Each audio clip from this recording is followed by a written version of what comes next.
Um, so just touching on what Fashion provided, I'd like us to take a step back.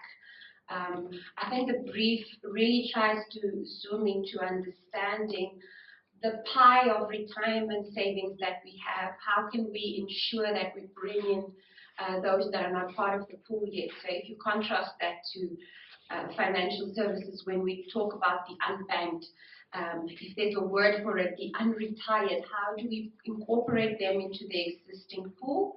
And even for those in the pool, how do we ensure that the provisioning is adequate? And I think adequacy then speaks to when you do retire, which is what he was explaining with the net replacement ratio.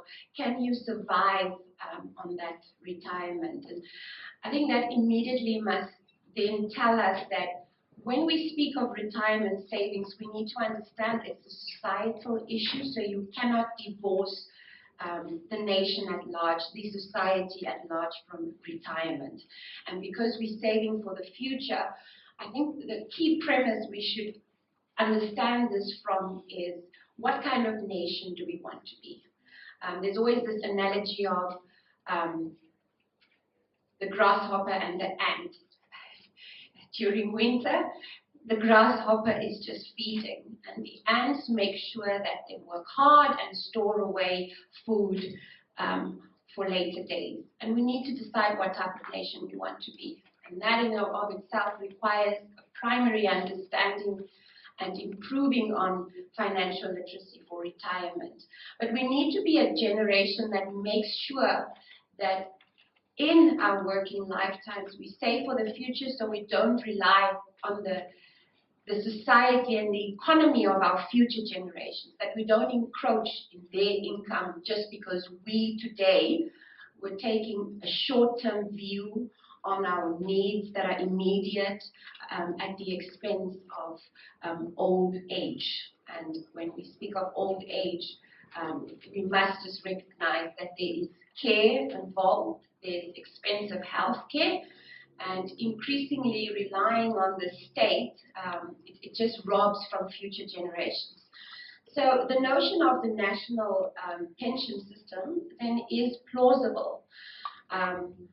What has been a sticky issue for the retirement industry is that there's a requirement that this may have to be subsidized by the current retirement system. Those in the current formal employment may have to subsidize to make it sustainable and to ensure that there's some level of adequacy for the whole pie in the beginning.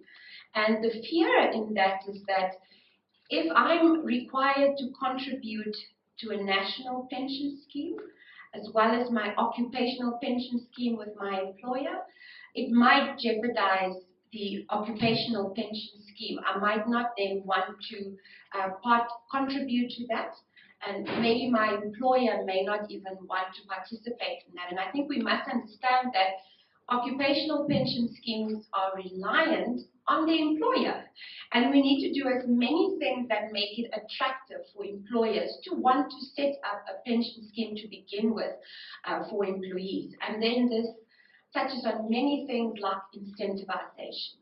I think very recently we had some tax reform initiatives. They haven't been passed into the legislation, but there was this incentivization that raised the tax-free from 40,000 to 150,000. And these things should hopefully encourage us to want to save more and to activate the voluntary savings that you can save more. So coming back to asking, so let's have the two buckets where we say, how do we bring those that are not currently in a formal pension scheme, ask how do we increase the pool? And if you look far and wide, the truth is, over and above an old age pension scheme, if you're going to have a national pension scheme, the source of income is generally taxes. And once again, the function of a nation's economy determines how much from the budget can we put aside to save. So we almost can't divorce the savings culture. we definitely have to work on our financial literacy. And we definitely need to understand what is the ideal system that we ought to design. They speak of a three-pillar system where you have, the first year either being something like an old age pension or a national scheme where everyone who has a source of income, whether your employer wants to contribute or not, if you're just someone who's self-employed or you have very low levels of income, that doesn't allow for your employer to think it's even worthwhile starting a scheme, that is nationalized and everyone contributes. And then you have your occupational scheme and your voluntary schemes. And so in other countries, it's a given, and maybe it's because of the level of financial literacy that people don't have a problem to contribute to a national pension scheme as well as your occupational pension scheme, because they just feel it's like if you understand saving and you have different saving products out there, that is their last cushioning. Especially now in times where a lot of pension schemes are moving away from defined benefit to defined contribution. There are market cycles where a lot of those defined contribution schemes retire into market cycles where their net replacement ratio would be highly affected. They just can't get much out. Then you have that other small little cushioning from the compulsory national pension scheme you had to belong to. But to make all these things possible, I think we must have the real discussions of what makes it attractive to even want to save, and make sure we look at things like taxes. If we have to look at sustainability, what will those levels of contribution be? But I think we can't divorce all these things from financial literacy. When we speak of retirement outcomes, for those that are now in a scheme, and you ask yourself, how can you ensure that you have the highest outcome upon retirement? And things like preservation, which was a topic that was so hot, is unfortunately a very big contributor to making sure that your pool at the end is sufficient to some degree. Gershon mentioned the OECD speaks of 60%.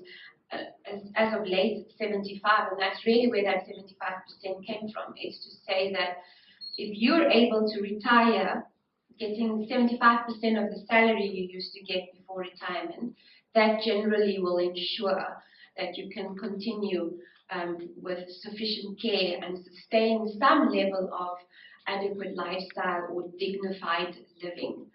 That's really where that 75% came from. And obviously things like the administration costs of running the scheme, and that's a very important one, because in Namibia, we have about 212 pension schemes for a 349 billion roughly as at December size. That's too many schemes. We have to look at introducing or re-looking at the governance of umbrella schemes and making sure we have these umbrella schemes so that all the little schemes out there can join an umbrella fund, so that there's economies of scale, that we make sure that it becomes efficient and that we have higher outcomes. I hope I've shared some nuggets. I'm sure my 5 minutes are up, but we will discuss as we deliberate further. Thank you.